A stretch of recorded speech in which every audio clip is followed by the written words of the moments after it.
La Cuarta Junta Distrital Ejecutiva inició la segunda etapa de capacitación electoral, en la cual los supervisores electorales y capacitadoras asistentes electorales instruirán a 5.508 ciudadanos designados para integrar 612 mesas directivas de casilla, informó su vocal ejecutivo, José Armando Ceballos Alarcón.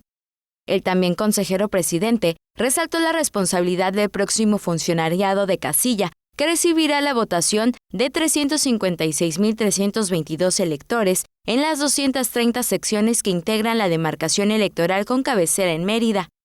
Ceballos Alarcón enfatizó la trascendencia de las funciones de los integrantes de las mesas directivas de casilla, garantía del sistema electoral mexicano para recibir y contar los votos para la renovación de los cargos de elección popular con apego a los principios constitucionales y legales de la democracia mexicana.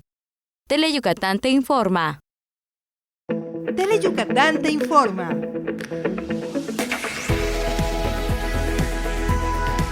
Lunes a viernes, 3 de la tarde. Síguenos.